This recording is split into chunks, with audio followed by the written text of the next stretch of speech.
Trauma psikologis adalah suatu keadaan trauma psikologis yang menimpa seseorang dan mengganggu. Trauma ini bisa membuat pengidapnya mengingat kembali kejadian buruk yang pernah dialami. Terdapat beberapa efek dari trauma. Yang pertama, post-traumatic stress disorder. Yang kedua, depresi. Yang ketiga, gangguan kecemasan. Yang keempat, masalah dalam kehidupan sehari-hari. Dan yang kelima, kecanduan rokok, alkohol, dan obat terlarang. Ada beberapa cara yang bisa dilakukan untuk mengatasi trauma. Beberapa di antaranya adalah yang pertama, terapi. Terapi merupakan salah satu cara yang ditempuh untuk mengatasi trauma dengan menjalani psikoterapi atau terapi psikologi. Terdapat dua buah terapi dalam mengatasi trauma ini, yaitu terapi CBT dan somatic experiencing. Yang kedua, penggunaan obat-obatan. Penggunaan obat-obatan tertentu dapat mengatasi trauma.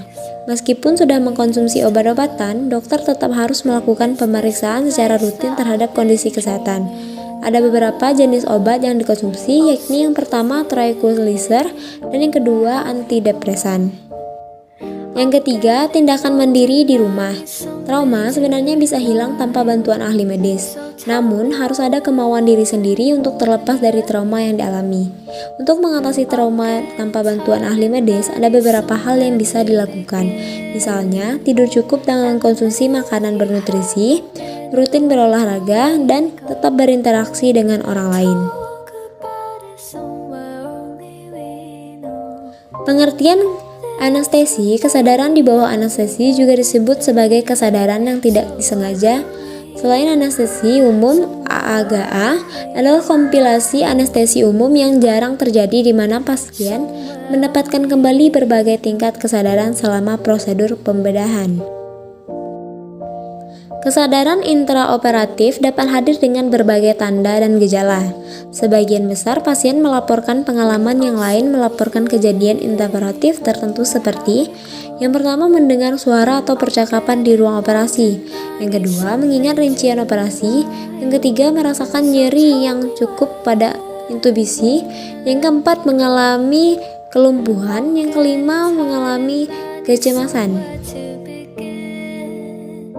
Tanda-tanda intraoperatif yang dapat menunjukkan kesadaran pasien meliputi yang pertama, hipertensi, yang kedua, takikardia, yang ketiga, pergerakan pasien, yang keempat, takipnea, yang kelima, jalur anestesi intravena menyusup atau tersumbat. Terdapat berbagai penyebab. Yang pertama, penggunaan paralitik dan pelemas otot. Faktor risiko terbesar anestesi yang dilakukan oleh peserta pelatihan tanpa adanya pengawasan dan penggunaan obat yang melindungi kelumpuhan otot. Yang kedua, anestesi ringan. Untuk operasi tertentu seperti operasi sesar atau pada pasien hipovolemik atau pasien dengan cadangan jantung minimal, penyedia anestesi mungkin bertujuan untuk memberikan anestesi ringan dan harus membicarakan hal ini dengan pasien untuk memperingatkan mereka. Yang ketiga, kesalahan ahli anestesi. Kesalahan manusia termasuk upaya intubisi berulang kali di mana anestesi kerja singkat dapat hilang tetapi obat yang melumpuhkannya tidak. Intubasi esofagus, dosis obat yang tidak memadai, obat yang salah diberikan. Yang keempat, kegagalan peralatan. Kerusakan mesin atau penyalahgunaan dapat menyebabkan pengiriman anestesi yang tidak memadai. Yang kelima, fisiologi pasien. Penyebab kesadaran yang jarang termasuk toleransi obat atau toleransi yang disebabkan oleh interaksi obat lain.